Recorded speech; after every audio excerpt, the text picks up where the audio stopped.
Cuando los biógrafos e historiadores escriban la historia del siglo XX, Bill Gates aparecerá como el mejor hombre de negocios del siglo y Microsoft como una de las mayores compañías. Paul Allen y él vieron desde el principio el potencial que había para cambiar la vida de todos nosotros. Cuando empezó a ir a la universidad, ya tenía bastante claro que lo que hiciera tendría que ver con ordenadores. Lo que hace que Gates sea tan competitivo es que lo encuentra divertido. Le parece un juego emocionante como aquellos a los que jugaba cuando era pequeño. Creo que la gente percibe que Microsoft está siempre con los dos pies en la línea de la falta. No hay duda de que dentro de 100 años se hablará de él como una persona que transformó una era, igual que hoy se habla de Rockefeller y Carnegie, personas que también transformaron una era. Bill Gates.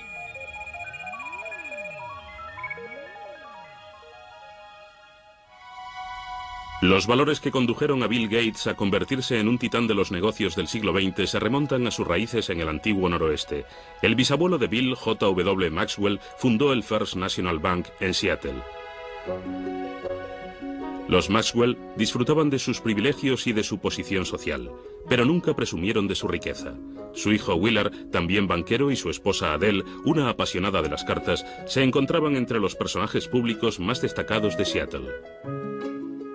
Su única hija, Mary, era una niña despierta e inteligente que se dio a conocer como representante de alumnos de la Universidad de Washington. Atlética y emprendedora, a Mary Maxwell se la conocía como Risitas. Su voluntad y su energía sorprendían a todo el que la conocía. Hay gente que tiende a estar siempre en el centro de la acción. Mary estaba siempre en el centro de la acción. Mary era sincera, decidida, encantadora e increíblemente enérgica. Fue en la universidad donde Mary Maxwell conoció y se enamoró de un joven erudito, Bill Gates Jr., quien se convertiría en uno de los abogados más destacados de Seattle. Cuando Bill y Mary se casaron en 1951, ella decidió dejar su trabajo como profesora para formar una familia y dedicar su tiempo a obras benéficas. La primera de los tres hijos de los Gates, Christy, nació en 1953. Luego vino su hermano Bill Gates III, nacido el 28 de octubre de 1955. Le llamaban Tres. Eso fue porque es el tercer William Gates, y los que juegan a las cartas en la familia creen que todo lo que tenga un 3 es bueno.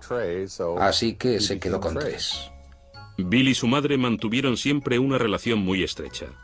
Ella incluso se lo llevaba a los colegios en los que daba charlas voluntarias. No quedaba mucho para que el precoz de Bill leyera la World Book Enciclopedia de la A a la Z. A veces desaparecía durante horas y cuando le preguntabas, ¿qué estás haciendo?, él te respondía, estoy pensando, mamá. Dicen que la curiosidad mató al gato, pero no a Bill. Bill era curioso. Siempre estaba dispuesto a aprender, animado por sus padres. Los Gates apreciaban la competitividad y el joven Bill Gates le encantaba probar su habilidad tanto en actividades al aire libre como en juegos de interior. Entre sus juegos de mesa favoritos estaban Riesgo, donde el objetivo es dominar el mundo, y el eterno Monopoly, donde con algo de suerte cualquiera puede convertirse en un magnate. Le gustaba competir jugando a las cartas con su hermana, resolviendo rompecabezas, esquiando, haciendo vela, en cualquier cosa. Quería hacerlo todo bien, tan bien como cualquiera de las personas que estuvieran con él. Todos los veranos los Gates iban a un lugar llamado Chirio en el Canal Hood. Allí Bill, junto con su hermana pequeña Libby y el resto de la familia, se reunían con unos amigos y organizaban sus propios Juegos Olímpicos. Si pasabas un par de días con ellos, volvías agotado de tanto juego y tanta actividad. Era una situación muy animada. Era todo muy competitivo, no hay duda. Y los niños eran parte de ello. Nunca había un momento de aburrimiento.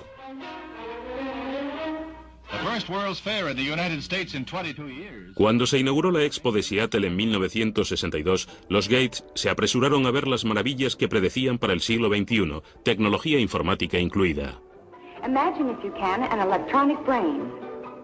A menudo Bill volvía a visitar las exposiciones de alta tecnología. Ya estaba claro que tenía una habilidad innata para las matemáticas y las ciencias. Sin embargo, Bill se estaba volviendo algo individualista y mostraba signos de rebeldía preadolescente que le hacían discutir con su madre. Mary y yo crecimos en el seno de dos familias muy estrictas, donde nuestros padres controlaban nuestra personalidad y nosotros simplemente seguimos la tradición. Este método no funcionaba con Bill, que a los 11 o los 12 años empezó a ser emocionalmente muy independiente. Estaba deseando aclarar sus ideas y averiguar lo que quería y lo que no quería hacer, y fue duro, sobre todo para Mary. Estaba bastante perdido. No se encontraba cómodo en la escuela. No estaba seguro de lo que quería hacer. Era obviamente inteligente y brillante, pero necesitaba ayuda. Recibió algunos consejos en esa época y experimentó un cambio en el colegio. Aunque creían en la educación pública, los padres de Bill pensaron que su hijo encontraría mejores consejos y más disciplina en Lakeside, la mejor escuela privada de Seattle para chicos de su edad. Solo aceptaban a los mejores alumnos, a los más brillantes, y Bill encajaba perfectamente en esa descripción. Allí empezó a transformarse, encontró nuevos amigos y clases más estimulantes. Era excelente en matemáticas. Lo hacía estupendamente en el escenario. Quiero decir que era fantástico en teatro. Le interesaba cualquier libro. No es que estuviera completamente centrado en las matemáticas y las ciencias. Tenía un amplio abanico de intereses. En 1969, cuando Bill empezó el instituto, el programa espacial de los Estados Unidos estaba en su punto álgido. En el mes de julio, la nave Apolo 11 llevó al hombre a la Luna. Pero los ordenadores que lo hicieron posible eran aún gigantes electrónicos que costaban millones de dólares y hacía falta todo un ejército para manejarlos. La mayoría de los colegios no podían ni pensar en comprar un ordenador. Sin embargo, Lakeside consiguió firmar un pacto extraordinario que sería decisivo para Bill Gates. Una compañía de Seattle ofreció a la escuela el uso de su ordenador a través de un teletipo. El joven Gates estaba hechizado por el potencial de esta máquina primitiva y empezó a pasar todo su tiempo libre en la sala del ordenador. Lo contamos con mucha frecuencia, pero es cierto. Se levantaba por las noches y se iba a trabajar con el ordenador. Luego volvía y ni nos enterábamos de que se había marchado. Recuerdo que un día nos llamó el director del colegio y le preguntamos, ¿tienen problemas con las drogas? Él respondió, no se trata de las drogas, pero tenemos algún alumno enganchado al ordenador. La verdad es que pasarse tanto tiempo con el ordenador era casi el mismo tipo de adicción. Bill Gates compartía su adicción con Paul Allen, un compañero algo mayor que no podía ser más distinto a Gates. No solo era 2 años mayor, sino mucho más grande. Mientras que Allen era callado y contemplativo por naturaleza, Bill era protestón y desafiante. Sin embargo, esta extraña pareja estaba destinada a hacer historia. Juntos escribían códigos de software. Eran competitivos, Paul Allen y Bill Gates. De vez en cuando se peleaban. Una vez Paul Allen echó a Bill Gates, que era algo más joven, del grupo en el que escribían los códigos. Luego se dio cuenta de que necesitaba que Gates volviera. No podía hacer nada sin él. Gates dijo, me alegro de volver, pero ahora mando yo. En 1970, cuando Bill tenía solo 15 años, Paul Allen y él se metieron en negocios. Se llevaron 1.400.000 pesetas limpias con Trafo Data, un sistema computerizado que crearon para medir el tráfico en el área de Seattle. Aunque Bill contaba con el dinero de la familia, estaba decidido a amasar su propia fortuna. El padre de uno de los amigos de la infancia de Bill contaba que Bill olía los dólares y que siendo un niño conocía el valor de un contrato. Incluso tenía un contrato para utilizar el guante de béisbol de su hermana mayor, un documento firmado y perfectamente legal. En el verano de 1972, a los 17 años, Bill fue a Washington D.C. para trabajar como ayudante del Senado. Esta toma de contacto con la política y el gobierno le sería de gran ayuda más adelante. Ese otoño, cuando regresó a casa, solicitó un permiso en la escuela, ya que Paul Allen y él habían conseguido su primer trabajo en una compañía de ordenadores. Empezaron a hablar de fundar su propia compañía, pero los Gates insistían en que su hijo terminara el instituto y fuera a la universidad. A su madre le preocupaba que estuviera socialmente inadaptado. Tal vez lo estuviera, pero tenía otras cosas en la cabeza. No era ni maleducado ni brusco. Simplemente marchaba al son de otra canción. Es un genio y tiene sus propios planes. Bill se graduó en Lakeside en 1973. Sus padres se sentían orgullosos de que le hubieran aceptado en la Universidad de Harvard. Sin embargo, su futuro ya estaba en marcha y estaba dirigido por los ordenadores. En otoño de 1973, Bill Gates se despidió de su familia y de Seattle y se dirigió al este, concretamente a Cambridge, Massachusetts. Durante su primer año en Harvard, pensó en estudiar Derecho, pero ningún curso le activaba la imaginación como lo hacía el trabajo con los ordenadores. Bill siempre estaba decidido a hacer lo que le interesaba. Para lo que menos le interesaba, entre ello las clases, simplemente se dejaba llevar y utilizaba su talento. Recuerdo que estaba en una clase de introducción a la literatura griega en la que, ni hablar de lo que estuvo haciendo durante el año, claro, pero se quedó despierto la noche anterior al examen, luego se durmió en medio de la prueba y aún así sacó un notable. No es extraño que Bill se quedara dormido en el examen. Entre las clases y el tiempo que pasaba en la sala de ordenadores de Harvard, parecía que estaba en marcha las 24 horas. Llegaba a la habitación y a veces ni se quitaba la ropa. Simplemente se tumbaba en la cama, que por supuesto estaba sin hacer porque nunca tenía tiempo para eso. Y se quedaba dormido, con la puerta abierta, completamente vestido. Se tumbaba y se dormía. Cuando había descansado, ¡boom!, se levantaba y se ponía en marcha. Bill tuvo el tiempo suficiente como para hacer buenos amigos en Harvard, pero su vida social no era prioritaria. Solo salía con chicas de vez en cuando y obtenía diversos resultados. Entrevisté varias mujeres que habían salido con Bill alguna vez y una me dijo que la primera pregunta que él hizo fue ¿cuánto sacaste en el SAT? Esto no es exactamente lo que a una jovencita le apetece escuchar, pero Bill Gates había sacado 800 puntos en la parte de matemáticas de la prueba. Estaba muy orgulloso de ello y quería asegurarse que la chica que saliera con él había obtenido un buen resultado. Bill destacaba en matemáticas, pero cuando se dio cuenta de que no era el número uno en Harvard, decidió no hacerse matemático. Mientras seguía sin saber a qué dedicarse, continuó probando nuevas actividades fuera de la clase. Pasaba mucho tiempo jugando al pinball y a los videojuegos, sobre todo al póker. En la universidad todos jugábamos mucho al póker. Es un juego muy competitivo y en cierto modo puede que sea una forma perfecta de prepararse para el mundo de los negocios. Bill pasó de ser un jugador al que cualquiera podía ganar a ser muy bueno. Pero fue Paul Allen, antiguo compañero de colegio y socio de Bill, quien trajo la suerte a Gates. Allen se había trasladado a Boston para trabajar. En diciembre de 1974 cogió una revista en Harvard Square. La portada de Popular Electronics anunciaba la llegada del primer mini ordenador, Altair 8800. Corrió a mostrárselo a Bill. Gates y Allen sabían que el ordenador personal había llegado. Sabían que iba a ser algo fuerte, algo revolucionario para la sociedad. Supieron reconocer el momento. El Altair estaba fabricado por una pequeña compañía de Albuquerque, Nuevo México, no muy lejos de la central nuclear de Alamogordo. Ed Roberts, director de la compañía, buscaba a alguien que elaborara el software de su único ordenador personal. Gates y Allen le convencieron de que podían hacerlo, así que estuvieron trabajando día y noche en la sala de informática de Harvard durante 2 meses.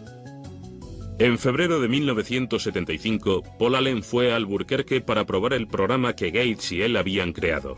Cuando cargó lo que Bill Gates llamaba el código más chulo que he creado nunca en el Altair, vio que funcionaba. Este sería un momento histórico en la industria del software. No creo que apreciáramos lo de Albuquerque en ese momento, pero no tardamos en darnos cuenta de que estaban en el comienzo de algo que podía ser importante. Para un Bill Gates que solo tenía 19 años, ya nada sería igual. En verano de 1975, Paul Allen y él fundaron Microsoft. Su trabajo con la compañía de Ed Roberts resultó llevarles tanto tiempo que Bill tuvo que dejar Harvard antes de terminar su último año para trasladarse a Albuquerque. Para Mary Gates, la decisión de su hijo fue una gran decepción. Le dijimos que habíamos ahorrado para que fuera a la universidad y que si no terminaba en un tiempo razonable, tendríamos que destinar esos ahorros a otra cosa. En ese momento nos dijo que estaba de acuerdo, que probablemente volvería a estudiar cuando llegara el momento. Bill estaba seguro de que había tomado la decisión adecuada, pero transformarla en software no iba a ser tan sencillo. El entorno de los ordenadores personales estaba rodeado de usuarios que querían compartir información nueva y software sin pagar. Esto enemistó a Bill con sus colegas. Había un montón de chavales y universitarios intentando enterarse. Bill no caía muy bien porque les decía que eso era robar, que él lo había creado y que era suyo. El negocio estaba lleno de piratas informáticos. De hecho, Gates escribió una carta a los aficionados a los ordenadores advirtiéndoles acerca de las consecuencias de copiar el programa de Microsoft. Empezaba: la mayoría robáis software. El hardware hay que comprarlo, pero el software se comparte. ¿A quién le importa si se paga o no a los que lo hicieron? ¿Os parece justo? Sin embargo, los que lo roben, al final perderán. Se le veía como una especie de renegado. La ética que prevalecía entonces era distinta. Pero creo que la industria del software no habría evolucionado como lo ha hecho sin alguien que estuviera ahí para decir lo que hacía falta. Bill también había tenido problemas con Ed Roberts, que le consideraba un mimado odioso. No estaban de acuerdo en casi nada, y Roberts era un magnífico adversario. Ed Roberts era un hombre bastante grande. Medía 1,80 m y pesaba 130 kilos, y Bill Gates era... Vamos, había creado Microsoft con 19 años y parecía que tenía 13. Estaba empezando a salirle barba y ya se enfrentaba con Roberts cara a cara. El enfrentamiento final tuvo lugar en mayo de 1977, cuando Roberts vendió el negocio y Gates tuvo que demandarle para quedarse con el software que Paul Allen y él habían creado para la compañía. Gates ganó. Microsoft empezó a crear nuevos programas. Gates y Allen empezaron a vender sus productos a otras compañías informáticas. A finales de 1978, con unas ventas cercanas a los 80 millones de pesetas, trasladaron Microsoft de Albuquerque a Seattle. Bill se alegraba de haber vuelto y metió la quinta para promocionar la empresa en su ciudad. We always design with the future in mind. Our research people are always tracking the latest in hardware and software technology. El auténtico genio del marketing de Microsoft era Bill Gates. En los primeros momentos, era el quien salía a la calle para vender su compañía y su software. A menudo se llevaba a su madre en sus viajes. La madre de Bill, respetada y con buenos contactos, se convirtió en un personaje fundamental en la trayectoria profesional de su hijo. Mary trabajaba en varias corporaciones y en la Universidad de Washington. Estaba en la junta directiva de United Way. Además, conocía al director de IBM y así fue como su hijo conoció al director de IBM gracias a ella. En noviembre de 1980, IBM llamaba a la puerta de Microsoft. El mayor fabricante de ordenadores del mundo quería hablar con Gates y Allen acerca de un sistema operativo para su nueva línea de ordenadores personales. Desde la primera reunión, IBM captó mal a la persona con quien estaba negociando. Parecía un crío. Estaba delgadito. Llevaba una pelambrera algo informal. Y la gente no le tomaba como un hombre de negocios. Pero los jefazos de IBM pronto descubrieron que Gates no era un principiante. Les convenció de que Microsoft podía enviarle software nuevo. De este modo compró un sistema operativo ya existente y luego lo adaptó a los ordenadores de IBM, lo llamó MS2. Bill Gates, un hombre de negocios sagaz, sabía dónde encontrar un sistema operativo. Salió a la calle y a pocos kilómetros lo encontró por 800 millones de pesetas. Pero lo mejor fue que para desarrollar ese sistema operativo para IBM, querían comprar el código original de lo que les había dado los derechos sobre el sistema operativo, o lo que se dio a conocer como DOS. Pero Microsoft se negó a firmar. Al no tener los derechos sobre el sistema operativo, IBM tendría que pagar a Microsoft por cada copia de DOS que instalara en sus ordenadores. IBM estaba a punto de perder su puesto en la lista de ventas. Mientras el resto de las compañías compraban ordenadores más baratos que los de IBM, Microsoft les vendía el mismo sistema operativo a todas. En ese momento se estaban fabricando muchos ordenadores. Me sorprendió que no sé quién ganará en el negocio del hardware, pero Microsoft tiene muchas posibilidades en el del software. Entre 1978 y 1981, el crecimiento de Microsoft fue espectacular.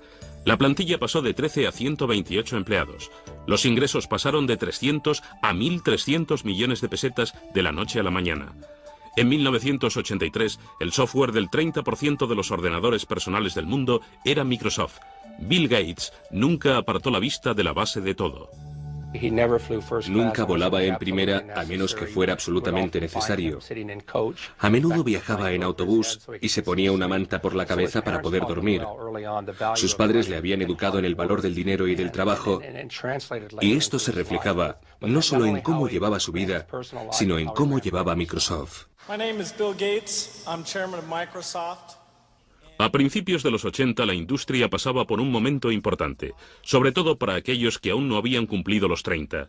Microsoft empezó a trabajar con el software de compañías innovadoras como Apple y su gurú Steve Jobs. Muchos consideraban el Macintosh y su software lo más ingenioso del momento, el producto del futuro. To create a new standard, it takes something that's really new and really captures people's imagination. And the Macintosh, of all the machines I've ever seen, is the only one that meets that standard. Pero Microsoft y Apple no tardarían en iniciar una dura lucha por los derechos de la siguiente generación de programas de software. Bill Gates estaba a punto de recibir una noticia que haría que Microsoft se tambaleara.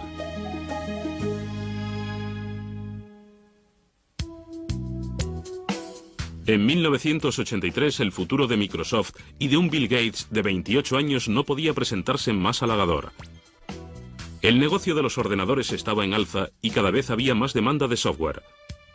Bill Gates y Paul Allen se convertían en los reyes de la era de los ordenadores. Pero en medio del tranquilizador ascenso de la compañía, le sorprendió una terrible noticia. Paul Allen, amigo y compañero de Bill desde el instituto, sufría el mal de Hodgkins, un cáncer. Le dio a Bill una perspectiva que antes no tenía. Siempre fue muy decidido y muy exigente. Puede que esto le ayudara a comprender un poco mejor lo que pasan las personas con problemas de salud. La enfermedad de Allen remitió un año después, pero él nunca volvió a tomar parte en el día a día de Microsoft. Para dos hombres de 30 años que habían creado una compañía de importancia mundial y habían ganado millones, era el fin de una era. Creo que la historia demostrará que su relación era muy dinámica. A menudo les comparo con los Beatles, Lennon y McCartney. Las canciones que escribieron juntos son las que recordamos y las que se siguen oyendo una y otra vez, aunque ambos eran excelentes letristas. Aún escuchamos las canciones que escribieron cada uno por su cuenta, pero de algún modo juntos eran aún mejores. Lo mismo sucedía con Paul y Bill. En 1984, Bill Gates se había convertido en la única cara de Microsoft. En abril de ese mismo año, la revista Time le reconoció como el principal representante de una nueva generación de hombres de negocios, una que entendía de tuercas y tornillos, pero que conocía las estrategias corporativas. Al trabajar con Bill ves que en cualquier reunión elabora un perfil de cada caso. ¿Qué pasa con esto? ¿Qué pasa con aquello y esto otro? Básicamente, crea en su cabeza una lista muy estructurada de todo lo que puede pasar y luego se dedica a resolverlo. A menudo Microsoft era como un campamento para estudiar matemáticas, donde el estilo exigente de gestión que proponía Gates mantenía vivo el proceso creativo y a menudo provocaba enfrentamientos serios. El Gates de la primera época lo rebatía todo. Para él todo era la idea más absurda que había oído jamás. En parte era para probarte. Era como, bien, si no estás de acuerdo, convénceme de que no es la idea más estúpida que he oído jamás. Para estar en lo más alto de una industria en continua evolución, había que tener ganas de luchar constantemente. Gates se rodeó de un equipo que compartía su ética profesional. Trabajamos para lanzar un nuevo producto de software. No queríamos quedarnos en Seattle. Miriam Lubaub, ayudante de Bill, cuenta la siguiente anécdota. Ella acababa de entrar en la compañía. Una mañana se encontró a un hombre durmiendo debajo de una mesa y resultó ser Bill. Miriam estuvo a punto de llamar a la policía. El esfuerzo se estaba viendo recompensado. Microsoft recaudó 22.400 millones de pesetas en 1985. Inevitablemente, el hecho de dirigir una compañía durante las 24 horas del día pasó factura a la vida social de Bill. Consiguió tener una novia formal, Jill Bennett. A ella le parecía difícil mantener una relación con alguien que era capaz de trabajar 3 días seguidos sin dormir. A veces se quedaba sentado en los escalones de la entrada, medio muerto. Hablaba con ella, pero mientras estaba pensando en software y haciendo alguna otra cosa más. Ella decía que era increíble verle. En el centro de este trepidante ritmo de vida se encontraba un nuevo producto. En 1986, Gates lanzó Windows, que se convertiría en la firma de la compañía. La crítica enseguida comentó que el uso del ratón y los iconos era más aburrido que el Macintosh de Apple, que se consideraba el sistema operativo más fácil de utilizar. If you know how to point, you already know how to use it. Macintosh, the computer for the rest of us. Apple había permitido a Gates el acceso a toda su tecnología mientras él estuvo trabajando en el nuevo software para Macintosh. Gates aconsejó a Apple que sacara la patente del software. Pero Apple estaba más interesada en vender ordenadores que en el programa, así que ignoraron la propuesta. Una vez más, Gates aprovechó la ocasión y salió corriendo. En esta industria competimos y colaboramos al mismo tiempo. Un día Bill me dijo, ¿sabes una cosa? Soy un competidor, así que aunque eres mi amiga, no me des información que no quieras que use contra ti. Porque voy a competir contigo y si me dices algo que me pueda servir, lo utilizaré. Pero Apple decidió que Gates no se iba a aprovechar del negocio, así que amenazó con presentar una demanda contra Windows. Gates se negó a pasar el software de Microsoft que Apple necesitaba tan desesperadamente. Al final, Microsoft venció a Apple ante los tribunales. Finalmente, Microsoft demostró que aunque ambos ordenadores funcionaban de forma similar, cada una de las funciones de Windows era muy diferente a las de Macintosh. Aunque la primera versión de Windows no era perfecta, le dio a Microsoft un nuevo empujón económico. En 1986, Bill Gates puso a la venta la compañía. Se quedó con el 45% de las acciones, lo que le convertía en millonario a los 31 años. Aún así, Gates nunca se sintió seguro con respecto a la situación de la compañía. No quiere fallar. Y cuando se tiene ese miedo, cuando estás siempre mirando hacia atrás a ver quién viene y quién pretende quedarse con Microsoft, te consumes y te haces la persona más competitiva de la industria. Vive intensamente. Gates fue ganándose la reputación de ser despiadado y algunos empezaron a aliarse para ir contra él. IBM empezaba a ganar popularidad y tenía en su mano la posibilidad de quitar de en medio a Microsoft para siempre. En 1987, Bill Gates era uno de los billonarios más jóvenes del mundo. Y Microsoft parecía tener luz verde en el suministro de software para ordenadores personales. Sin embargo, estaba a punto de enfrentarse a una grave crisis. Ahora que los peces habían despegado, IBM decidió atacar con su propio sistema operativo para desbancar a dos cuyos derechos eran de Microsoft. El nuevo sistema se llamaba OS2. Nos preocupaba saber si podríamos capear el temporal, sobre todo teniendo en cuenta que era un temporal muy fuerte. IBM, una compañía muy fuerte, muchos empleados, mucho dinero, capacidad potencial para apartar a Microsoft del negocio de los sistemas operativos. Paradójicamente, Microsoft intervino en la creación de OS2, pero Bill Gates no quería abandonar su sistema. Decidió arriesgar el futuro de su compañía y su propia reputación con la versión de Windows que su equipo estaba actualizando, aunque ello significara la pérdida de IBM como cliente principal.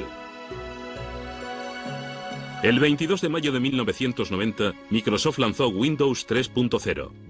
Esta nueva versión se convirtió en un éxito de ventas. Finalmente, OS2 fracasó y dejó a Microsoft el monopolio virtual de los sistemas operativos.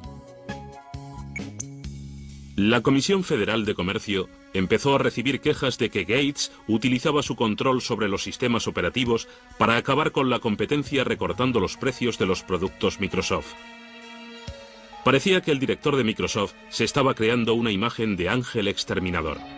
Bill Gates no es un vándalo. Simplemente necesita ganar. Hacerlo de una forma elegante o no carece de importancia. Lo importante es ganar. Una política de precios agresiva no era lo único que se le criticaba a Microsoft. En 1993, el Departamento de Justicia abrió una nueva investigación. Estudiaron el hecho de que Microsoft estuviera cobrando a los fabricantes de ordenadores unos derechos según el número de ordenadores que vendieran, incluidos los que no llevaban el software de Microsoft. Hicieron pagar los derechos a los fabricantes de ordenadores, tanto si llevaban el software de Microsoft como si no. De este modo, evitaban que la compañía entrara en el mercado. The Justice Department has charged Microsoft, the world's largest software company, with using unfair marketing and contracting practices to choke off. En julio de 1994, Microsoft consintió dejar de cobrar los derechos en cuestión y el Departamento de Justicia cerró el caso. Gates nunca admitió que Microsoft tuviera un monopolio e insistía en que simplemente estaba proporcionando un software mejor a precios más bajos. We're not like an alligator. We don't go around and eat things. We come out with these little boxes, these nice little software packages, and you stick them in your computer and you either have fun using it and it helps you get things done or not. Pero para los inversores no era tan sencillo. Las investigaciones del gobierno y la lucha con IBM y Apple hicieron que el valor de las acciones de Microsoft descendiera. Ahora más que nunca había que sacar la siguiente versión de Windows. Gates encontró un modo de relajar la tensión. Apareció en una campaña publicitaria con Steve Ballmer, el Top Gun de Microsoft. Hizo varias apariciones estelares en convenciones. Un día incluso llegó vestido de Mr. Spock. Gates instituyó las microolimpiadas. Esta desordenada competición entre los empleados de Microsoft recuerda a los juegos a los que Gates jugaba de pequeño en el canal Hood. Era como un campamento de verano para adultos. Íbamos a su casa y él se pasaba siglos pensando en nuevos juegos. Era el maestro de ceremonias. Nos dividía en equipos teniendo en cuenta cómo íbamos a interaccionar y luego nos poníamos a jugar a los juegos típicos de los campamentos. En una de esas microolimpiadas es donde conocí a Melinda. Melinda French tenía 28 años, se había graduado en Duke y tenía un máster en gestión y dirección de empresas. Llevaba varios años trabajando en un puesto directivo en Microsoft. Para los familiares y amigos de Bill, estaba claro que era la mujer con quien Gates, a sus 37 años, había decidido pasar el resto de su vida. Estuvo saliendo con Melinda bastante tiempo antes de la boda. Siempre parecía que había algo especial entre ellos. Tenían tal nivel de intimidad y de conexión que saltaban chispas. Es una persona maravillosa. La pareja perfecta para él. Es muy inteligente, organizada, comprensiva. Le interesa mucho la familia y la vida familiar. Bill y Melinda se casaron en Hawái el 1 de enero de 1994. La noche antes de la ceremonia, Bill organizó una velada especial para Melinda.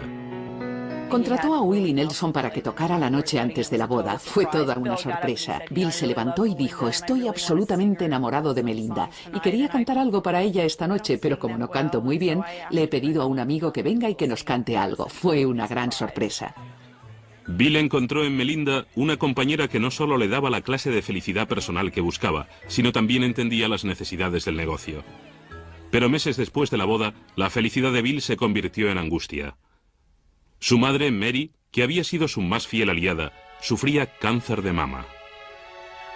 Murió en la mañana del 10 de junio de 1994. Bill acudió a su casa para estar junto a su madre.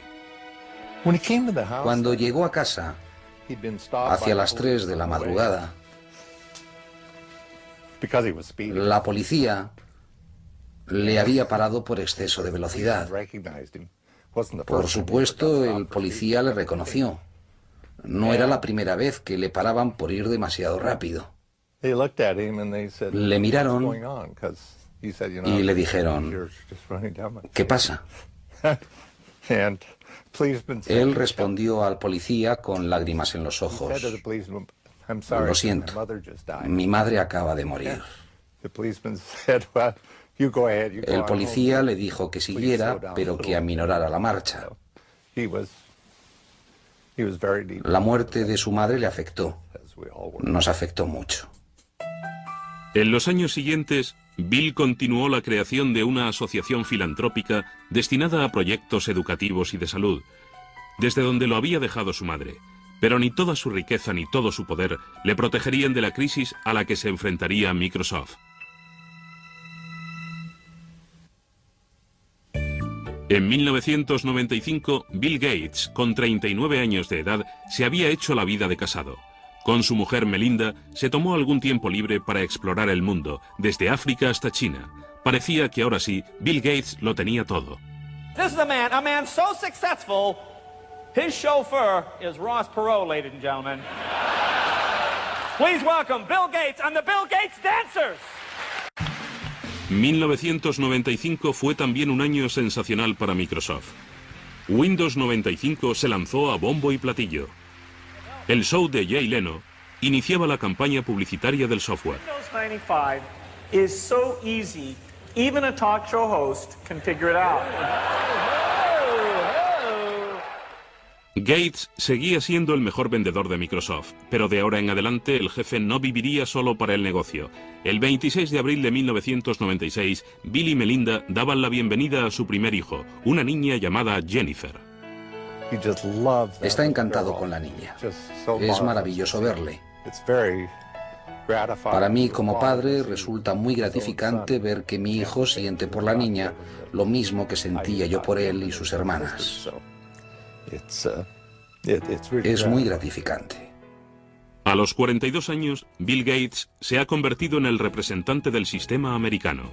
Hoy es el hombre más rico del mundo, con un capital de más de 8 billones de pesetas.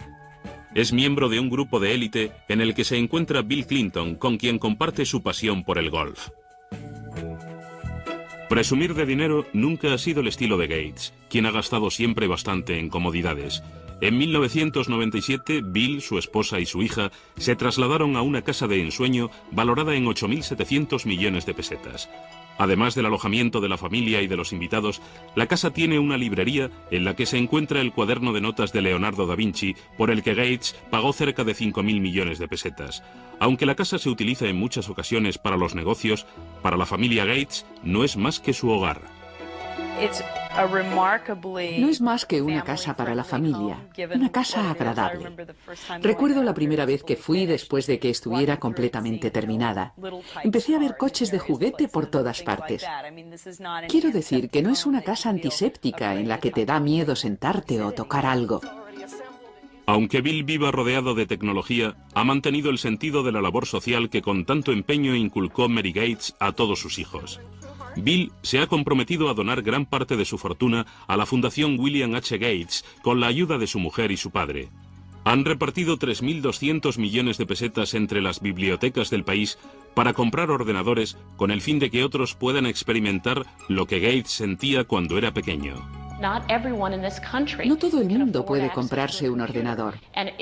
Él se dio cuenta de que darle a todos los americanos, tengan 12 años o tengan 92, la oportunidad de acceder a uno, permitiría que todos experimentaran las sensaciones que él tuvo de joven, cuando estaba en Lakeside. Gates y su familia también han donado 13.000 millones de pesetas a proyectos educativos y de investigación médica. Aunque se le ha criticado por no emplear más tiempo y más dinero en la filantropía, a sus 42 años, Gates no está dispuesto a dejar el timón de Microsoft. La industria sigue evolucionando. Es un juego perfecto porque nunca termina. No puedes sentarte y relajarte. De hecho, en 1997, Gates se dio cuenta de que se estaba quedando atrás en el mercado de Internet. Una compañía llamada Netscape controlaba las ventas de los buscadores de Internet, el software necesario para acceder a los sitios de Internet. En cierto modo, creo que Internet le dio a Bill un nuevo impulso, porque se trataba de algo nuevo que conquistar. Gates decidió limar las diferencias con Netscape, incluyendo su buscador Explorer, con cada copia de Windows. Se trataba de un intento de eliminar a su rival. Si Microsoft decide desbancar a Netscape o a cualquier otra compañía, el consumidor no tendrá dónde elegir. Y si el consumidor no tiene dónde elegir, el mercado no puede funcionar.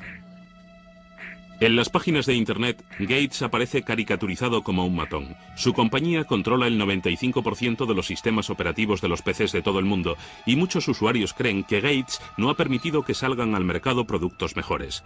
En marzo del 98, el Senado en el que trabajara Gates de joven llamó al presidente de Microsoft. Una vez más estaba acusado de ejercer un monopolio y de utilizarlo de forma desleal. Microsoft has the power today to exercise predatory and exclusionary control over the very means by which we access this internet. It's a lot like General Motors having the ability to dictate what type of gasoline you put in your car, or what interstate you can drive on, or even how you get on the interstate. A pesar de las acusaciones, Gates estaba a punto de tomar una decisión importante. La orden de no entregar Internet Explorer con Windows 98 quedaba revocada. Pero Gates seguía en la boca del lobo. En mayo de 1998, el Departamento de Justicia y 20 estados interpusieron una demanda antimonopolista contra Microsoft. Llevaría años revelar los entresijos legales de este caso, aunque ya se han llevado a cabo las investigaciones pertinentes, lo cual ha pasado factura al joven presidente de Microsoft. Creo que para Bill ha sido un duro golpe. Le he visto abatido y deprimido. Yo estaría igual. Una vez tuve una inspección de Hacienda y me pareció horrible. Me imagino que esto será mucho peor. Puede que Gates se sienta herido por los ataques que han recibido tanto él como Microsoft, pero su negocio sigue siendo fuerte y sus clientes siguen ahí. En cuanto al futuro, Bill ya ha comenzado a llevarse la compañía a un nuevo terreno. En 1996 empezó con un canal 24 horas por cable, MSNBC. Ahora es el dueño del mayor archivo de fotografías digitalizadas e imágenes de arte. Gates también ha estado estudiando el uso de la informática en espectáculos en compañía de los grandes magnates de Hollywood como Steven Spielberg. Bill Gates sigue siendo el competidor que siempre ha sido, tanto si se le recuerda como un magnate que se dedicaba a robar, como si se le recuerda simplemente como el chico que construyó la mejor trampa para ratones. Nadie podrá negar el impacto que su vida ha tenido en nuestra era.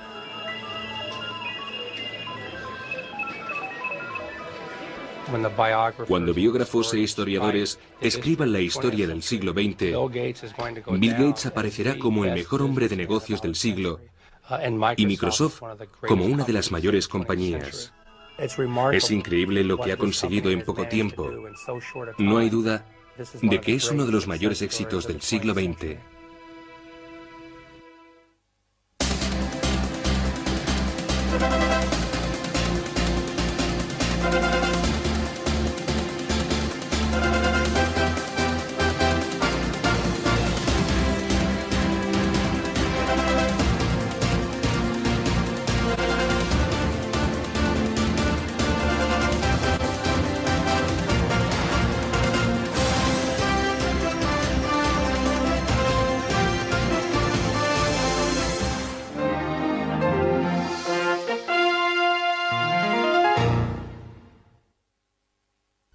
Creo que la historia demostrará que su relación era muy dinámica. A menudo les comparo con los Beatles, Lennon y McCartney.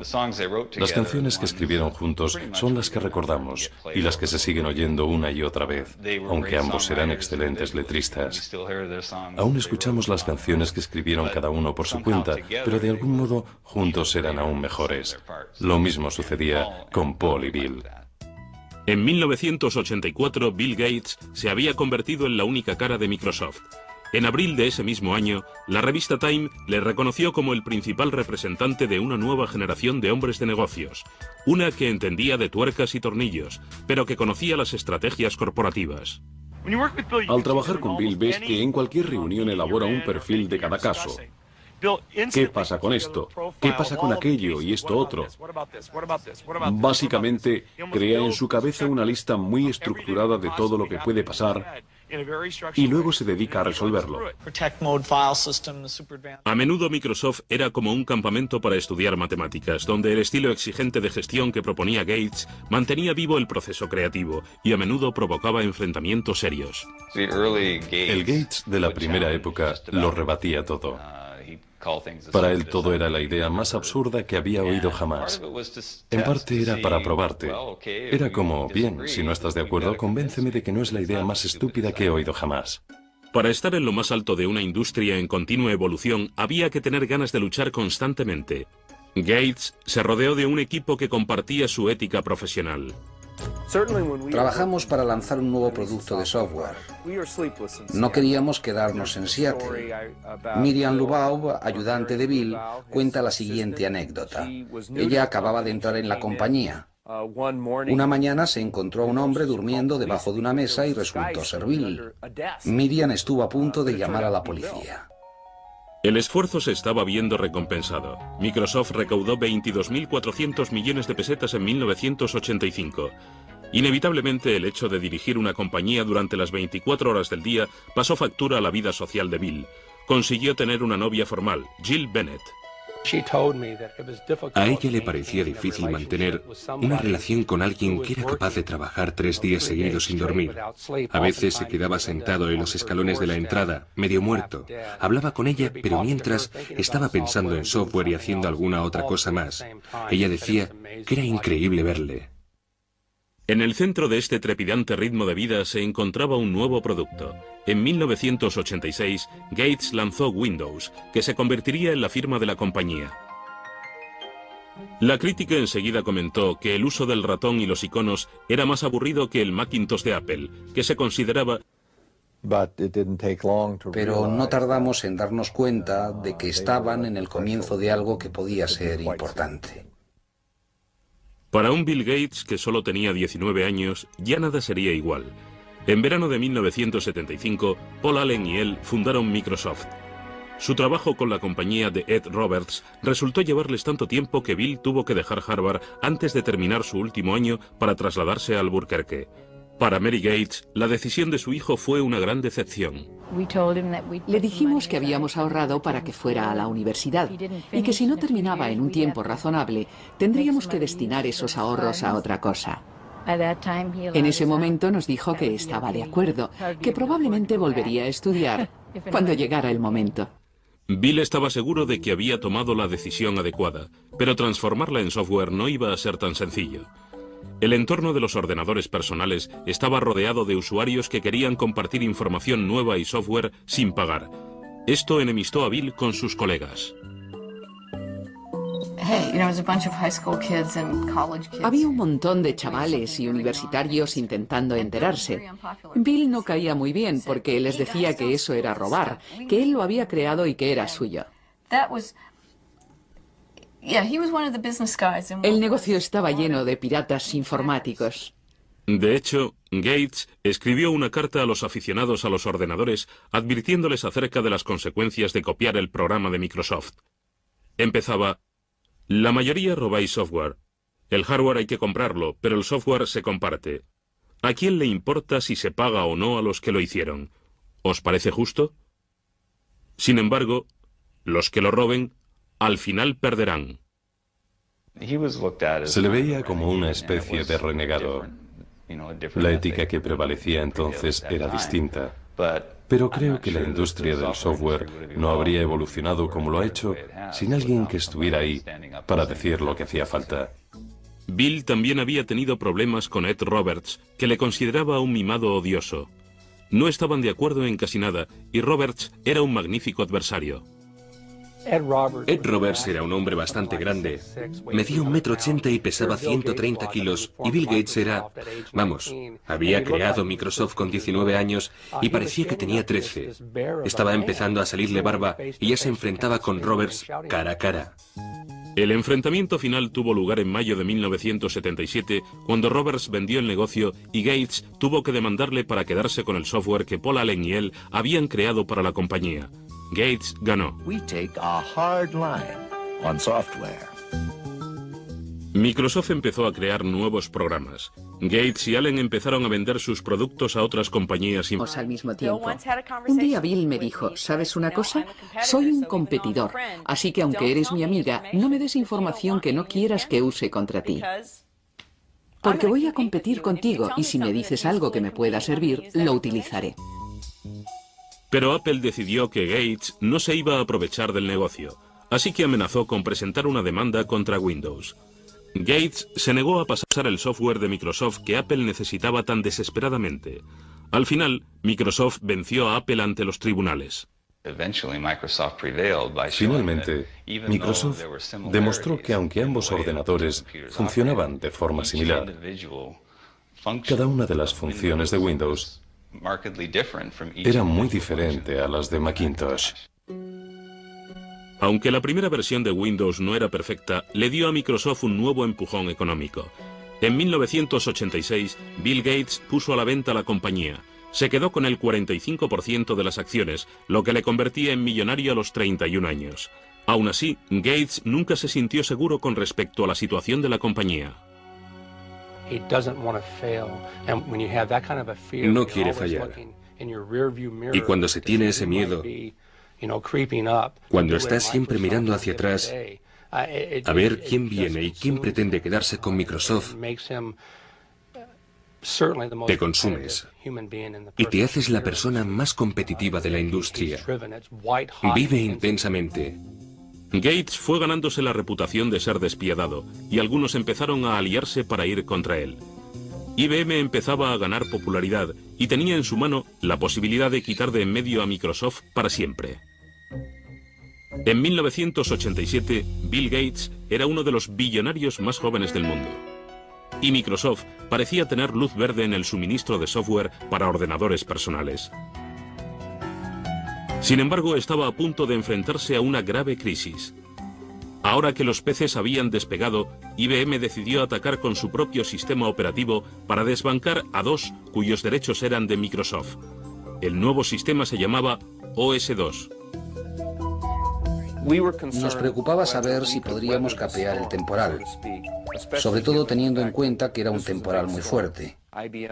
IBM, una compañía muy fuerte, muchos empleados, mucho dinero, capacidad potencial para apartar a Microsoft del negocio de los sistemas operativos. Paradójicamente, Microsoft intervino en la creación de OS2, pero Bill Gates no quería abandonar su sistema. Decidió arriesgar el futuro de su compañía y su propia reputación con la versión de Windows que su equipo estaba actualizando, aunque ello significara la pérdida de IBM como cliente principal. El 22... No quiere fallar. Y cuando se tiene ese miedo, cuando estás siempre mirando hacia atrás, a ver quién viene y quién pretende quedarse con Microsoft, te consumes y te haces la persona más competitiva de la industria. Vive intensamente. Gates fue ganándose la reputación de ser despiadado y algunos empezaron a aliarse para ir contra él. IBM empezaba a ganar popularidad y tenía en su mano la posibilidad de quitar de en medio a Microsoft para siempre. En 1987, Bill Gates era uno de los billonarios más jóvenes del mundo. Y Microsoft parecía tener luz verde en el suministro de software para ordenadores personales. Sin embargo, estaba a punto de enfrentarse a una grave crisis. Ahora que los peces habían despegado, IBM decidió atacar con su propio sistema operativo para desbancar a dos cuyos derechos eran de Microsoft. El nuevo sistema se llamaba OS2. Nos preocupaba saber si podríamos capear el temporal, sobre todo teniendo en cuenta que era un temporal muy fuerte. IBM, una compañía muy fuerte, muchos empleados, mucho dinero, capacidad potencial para apartar a Microsoft del negocio de los sistemas operativos. Paradójicamente, Microsoft intervino en la creación de OS2, pero Bill Gates no quería abandonar su sistema. Decidió arriesgar el futuro de su compañía y su propia reputación con la versión de Windows que su equipo estaba actualizando, aunque ello significara la pérdida de IBM como cliente principal. El 22 de mayo de 1990, Microsoft lanzó Windows 3.0. Esta nueva versión se convirtió en un éxito de ventas. Finalmente, OS2 fracasó y dejó a Microsoft el monopolio virtual de los sistemas operativos. La Comisión Federal de Comercio empezó a recibir quejas de que Gates utilizaba su control sobre los sistemas operativos para acabar con la competencia recortando los precios de los productos Microsoft. Parecía que el director de Microsoft se estaba creando una imagen de ángel exterminador. Bill Gates no es un vándalo. Simplemente necesita ganar. Hacerlo de una forma elegante o no carece de importancia. Lo importante es ganar. Una política de precios agresiva no era lo único que se le criticaba a Microsoft. En 1993, el Departamento de Justicia abrió una nueva investigación. Estudiaron el hecho de que Microsoft estuviera cobrando a los fabricantes de ordenadores unos derechos según el número de ordenadores que vendieran, incluidos los que no llevaban el software de Microsoft. Hicieron pagar los derechos a los fabricantes de ordenadores entre las bibliotecas del país para comprar ordenadores con el fin de que otros puedan experimentar lo que Gates sentía cuando era pequeño. No todo el mundo puede comprarse un ordenador. Él se dio cuenta de que darle a todos los americanos, tengan 12 años o tengan 92, la oportunidad de acceder a uno, permitiría que todos experimentaran las sensaciones que él tuvo de joven, cuando estaba en Lakeside. Gates y su familia también han donado 13.000 millones de pesetas a proyectos educativos y de investigación médica. Aunque se le ha criticado por no emplear más tiempo y más dinero en la filantropía, a sus 42 años, Gates no está dispuesto a dejar el timón de Microsoft. La industria sigue evolucionando. Es un juego perfecto porque nunca termina. No puedes sentarte y relajarte. De hecho, en 1997, Gates se dio cuenta de que se estaba quedando atrás en el mercado de Internet. Una compañía llamada Netscape controlaba las ventas de los buscadores de Internet, el software necesario para acceder a los sitios de Internet. En cierto modo, creo que Internet le dio a Bill un nuevo impulso, porque se trataba de algo nuevo que conquistar. Gates decidió limar las diferencias con Netscape, incluyendo su buscador Explorer, con cada copia de Windows. Se trataba de un intento de eliminar a su rival. Si Microsoft decide desbancar a Netscape o a cualquier otra compañía, el consumidor no tendrá dónde elegir. Y si el consumidor no tiene dónde elegir, el mercado no puede funcionar. En las páginas de Internet, Gates aparece caricaturizado como un matón. Su compañía controla el 95% de los sistemas operativos de los PCs de todo el mundo, y muchos usuarios creen que Gates no ha permitido que salgan al mercado productos mejores. En marzo del 98, el Senado en el que trabajara Gates de joven llamó al presidente de Microsoft. Una vez más estaba acusado de ejercer un monopolio y de utilizarlo de forma desleal. Microsoft has the power today to exercise predatory and exclusionary control over the very means by which we access this internet. It's a lot like General Motors having the ability to dictate what type of gasoline you put in your car, or what interstate you can drive on, or even how you get on the interstate. A pesar de las acusaciones, Gates estaba a punto de tomar una decisión importante. La orden de no entregar Internet Explorer con Windows 98 quedaba revocada. Pero Gates seguía en la boca del lobo. En mayo de 1998, el Departamento de Justicia y 20 estados interpusieron una demanda antimonopolista contra Microsoft. Llevaría años revelar los entresijos legales de este caso, aunque ya se han llevado a cabo las investigaciones pertinentes, lo cual ha pasado factura al joven presidente de Microsoft. Creo que para Bill ha sido un duro golpe. Le he visto abatido y deprimido. Bill se ha comprometido a donar gran parte de su fortuna a la Fundación William H. Gates con la ayuda de su mujer y su padre. Han repartido 3.200 millones de pesetas entre las bibliotecas del país para comprar ordenadores con el fin de que otros puedan experimentar lo que Gates sentía cuando era pequeño. No todo el mundo puede comprarse un ordenador. Él se dio cuenta de que darle a todos los americanos, tengan 12 años o tengan 92, la oportunidad de acceder a uno, permitiría que todos experimentaran las sensaciones que él tuvo de joven, cuando estaba en Lakeside. Gates y su familia también han donado 13.000 millones de pesetas a proyectos educativos y de investigación médica. Aunque se le ha criticado por no emplear más tiempo y más dinero en la filantropía, a sus 42 años, Gates no está dispuesto a dejar el timón de Microsoft. La industria sigue evolucionando. Es un juego perfecto porque nunca termina. No puedes sentarte y relajarte. De hecho, en 1997, Gates se dio cuenta de que se estaba quedando atrás en el mercado de Internet. Una compañía llamada Netscape controlaba las ventas de los buscadores de Internet, el software necesario para acceder a los sitios de Internet. En cierto modo, creo que Internet le dio a Bill un nuevo impulso, porque se trataba de algo nuevo que conquistar. Gates decidió limar las diferencias con Netscape, incluyendo su buscador Explorer, con cada copia de Windows. Se trataba de un intento de eliminar a su rival. Si Microsoft decide desbancar a Netscape o a cualquier otra compañía, el consumidor no tendrá dónde elegir.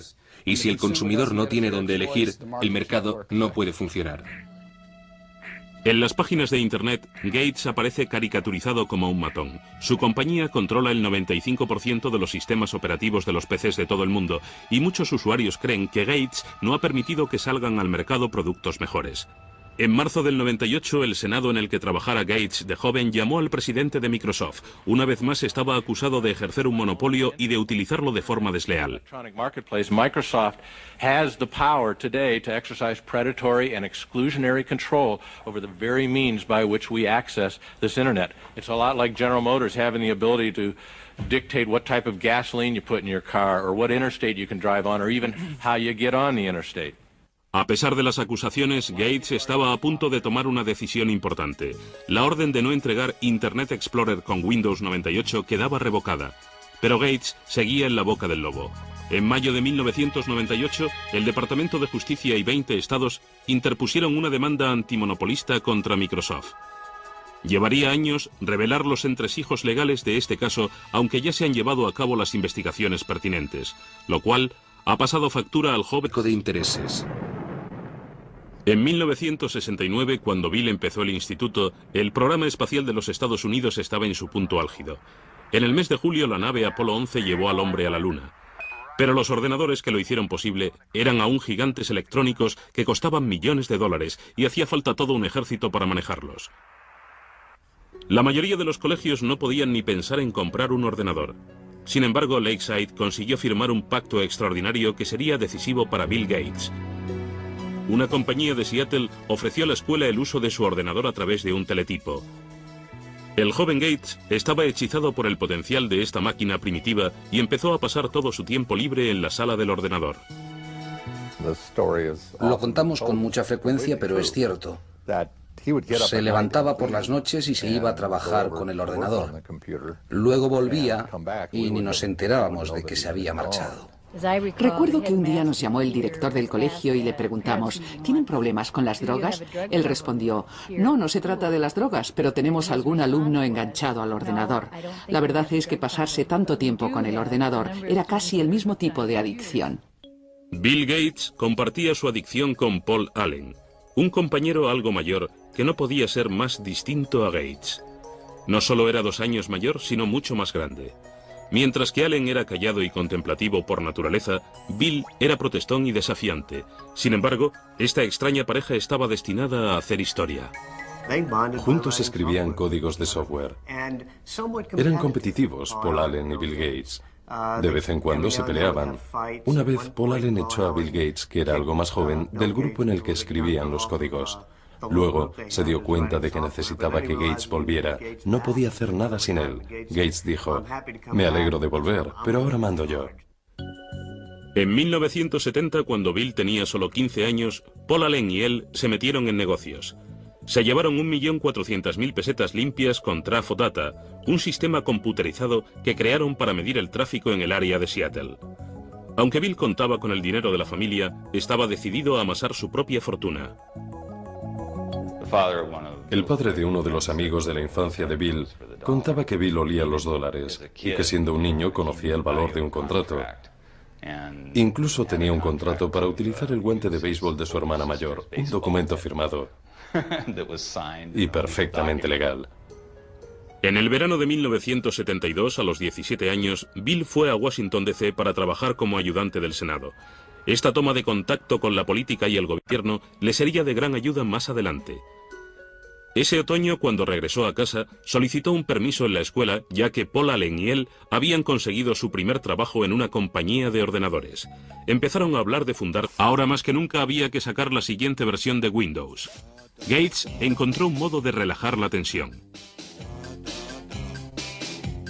Apareció en una campaña publicitaria con Steve Ballmer, el Top Gun de Microsoft.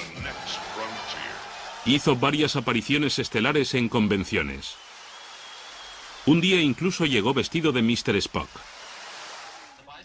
Gates instituyó las microolimpiadas. Esta desordenada competición entre los empleados de Microsoft recuerda a los juegos a los que Gates jugaba de pequeño en el canal Hood. Era como un campamento de verano para adultos.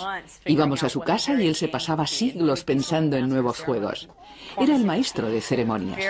Nos dividía en equipos teniendo en cuenta cómo íbamos a interaccionar y luego nos poníamos a jugar a los juegos típicos de los campamentos. En una de esas microolimpiadas es donde conocí a Melinda. Melinda French tenía 28 años, se había graduado en Duke y tenía un máster en gestión y dirección de empresas. Llevaba varios años trabajando en un puesto directivo en Microsoft. Para los familiares y amigos de Bill, estaba claro que era la mujer con quien Gates, a sus 37 años, había decidido pasar el resto de su vida. Estuvo saliendo con Melinda bastante tiempo antes de la boda. Siempre parecía que había algo especial entre ellos. Tenían tal nivel de intimidad y de conexión que saltaban chispas. Es una persona maravillosa. La pareja perfecta para él. Es muy inteligente, organizada, comprensiva. Le interesa mucho la familia y la vida familiar. Bill y Melinda se casaron en Hawái el 1 de enero de 1994. La noche antes de la ceremonia, Bill organizó una velada especial para Melinda. Contrató a Willie Nelson para que tocara la noche antes de la boda. Fue toda una sorpresa. Bill se levantó y dijo: estoy absolutamente enamorado de Melinda y quería cantar algo para ella esta noche, pero como no canto muy bien, le he pedido a un amigo que venga y que nos cante algo. Fue una gran sorpresa. Bill encontró en Melinda una compañera que no solo le daba la clase de felicidad personal que buscaba, sino también entendía las necesidades del negocio. Pero meses después de la boda, la felicidad de Bill se convirtió en angustia. Su madre, Mary, que había sido su más fiel aliada, sufría cáncer de mama. Murió en la mañana del 10 de junio de 1994. Bill acudió a su casa para estar junto a su madre. Cuando llegó a casa, hacia las 3 de la madrugada, la policía le había parado por exceso de velocidad. Por supuesto, el policía le reconoció. No era la primera vez que... No era lo único que se le criticaba a Microsoft. En 1993, el Departamento de Justicia abrió una nueva investigación. Estudiaron el hecho de que Microsoft estuviera cobrando a los fabricantes de ordenadores unos derechos según el número de ordenadores que vendieran, incluidos los que no llevaban el software de Microsoft. Hicieron pagar los derechos a los fabricantes de ordenadores, tanto si llevaban el software de Microsoft como si no.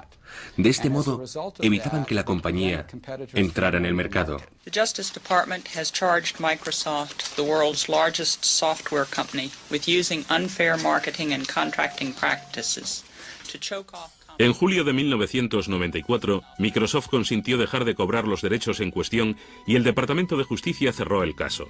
Gates nunca admitió que Microsoft tuviera un monopolio e insistía en que simplemente estaba proporcionando un software mejor a precios más bajos. We're not like an alligator. We don't go around and eat things. We come out with these little boxes, these nice little software packages, and you stick them in your computer, and you either have fun using it, and it helps you get things done, or not. Pero para los inversores no era tan sencillo. Las investigaciones del gobierno y la lucha con IBM y Apple hicieron que el valor de las acciones de Microsoft descendiera. Ahora más que nunca había que sacar la siguiente versión de Windows. Gates encontró un modo de relajar la tensión. Apareció en una campaña publicitaria con Steve Ballmer, el Top Gun de Microsoft. Hizo varias apariciones estelares en convenciones. Un día incluso llegó vestido de Mr. Spock. Gates instituyó las microolimpiadas. Esta desordenada competición entre los empleados de Microsoft recuerda a los juegos a los que Gates jugaba de pequeño en el canal Hood.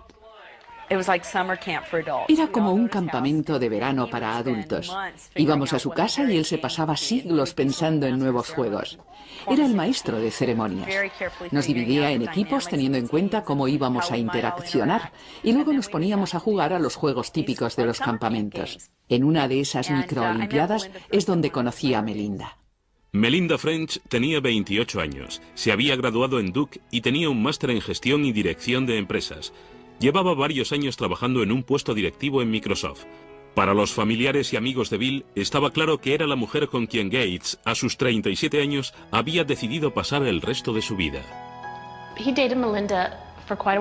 Estuvo saliendo con Melinda bastante tiempo antes de la boda. Siempre parecía que había algo especial entre ellos. Tenían tal nivel de intimidad y de conexión que saltaban chispas. Es una persona maravillosa. La pareja perfecta para él. Es muy inteligente, organizada, comprensiva. Las investigaciones del gobierno y la lucha con IBM y Apple hicieron que el valor de las acciones de Microsoft descendiera. Ahora más que nunca había que sacar la siguiente versión de Windows. Gates encontró un modo de relajar la tensión. Apareció en una campaña publicitaria con Steve Ballmer, el Top Gun de Microsoft. Hizo varias apariciones estelares en convenciones. Un día incluso llegó vestido de Mr. Spock. Gates instituyó las microolimpiadas. Esta desordenada competición entre los empleados de Microsoft recuerda a los juegos a los que Gates jugaba de pequeño en el canal Hood. Era como un campamento de verano para adultos. Íbamos a su casa y él se pasaba siglos pensando en nuevos juegos. Era el maestro de ceremonias. Nos dividía en equipos teniendo en cuenta cómo íbamos a interaccionar y luego nos poníamos a jugar a los juegos típicos de los campamentos. En una de esas microolimpiadas es donde conocí a Melinda. Melinda French tenía 28 años, se había graduado en Duke y tenía un máster en gestión y dirección de empresas. Llevaba varios años trabajando en un puesto directivo en Microsoft.